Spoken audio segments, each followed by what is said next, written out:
Hey guys, I know it's not my usual type of content, but I decided to make a new series where I recap stuff that happened every month. I know I'll skip over a bunch of stuff, but I'm gonna try to get most of it and I'm just gonna write down the stuff that's most important to me. So anyways, here we go. January 2022. The year started off with a bang, as the newly mutated Omicron spread across the world, causing the fourth spike in cases. Am I right? The pandemic has caused a lot of American panic, and when Americans panic, they buy guns. And America has recently surpassed 120 guns per 100 people in America, which for you mathematicians is 1.2 guns per person, which is just insane. On the economic side of the world, most cryptocurrencies took a heavy beating, with all of them falling. The most notable, Bitcoin has fallen by almost 40%, going from almost $60,000 per coin to a measly $30,000 per coin. While recording this video, the crypto market somewhat recovered. Most cryptocurrencies made back like 10% in one day and they keep rising, but the progress is slowing down. American inflation has also risen by a huge amount because 40% of American bills ever created were created last year, so that's gonna cause a lot of big problems later on.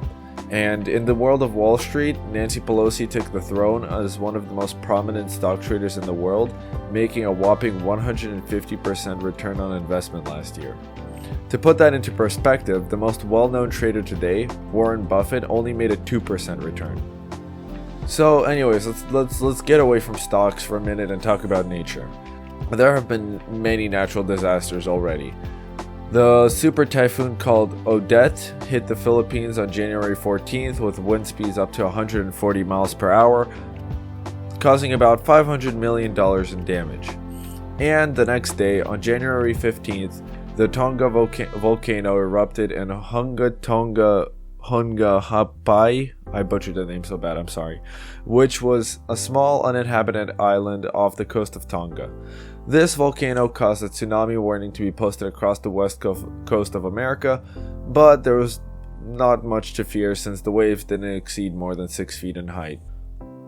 Speaking of the ocean, a popular YouTuber, Mr. Beast, which I think every one of you has heard of by now, was able to fundraise over $30 million in just a month for his charity, Team Seas, where, every dollar removed 1 pound of trash from the ocean. This was in part to Austin Russell, who donated $4 million last minute to get the charity to their goal of $30 million by the end of January 1st. He basically just saw that they were super far behind and wanted to help out.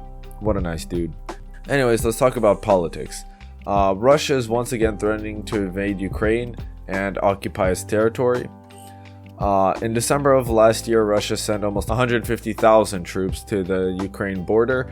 It was just explained away as a readiness drill, but suspiciously, when the troops left a few days later, they left all their heavy artillery and tanks and equipment at the border, which was seen as a sign that Russia was planning an invasion. And then again, on January 20th of this year, Russia sent those same troops back to the border, which probably means that they're going to invade. With almost 18% of Russia's military and hundreds of tanks and heavy artillery, it seems like Russia is planning to repeat the invasion of Crimea in 2014, but on a much larger scale.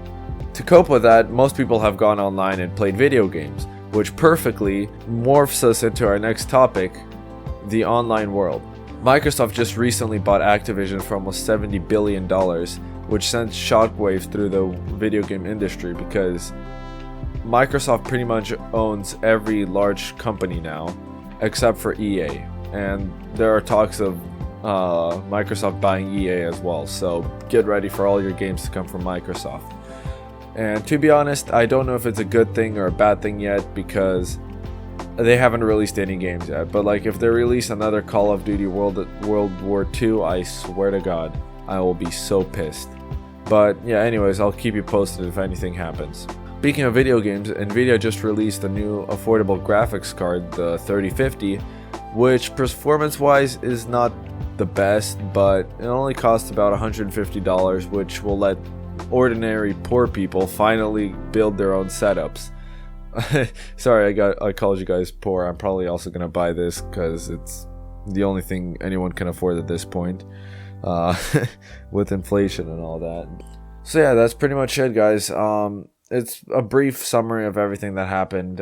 Make sure you like and subscribe. You know, click the button, join the gang. I don't know. Yeah. Anyway, see you next month. Bye bye.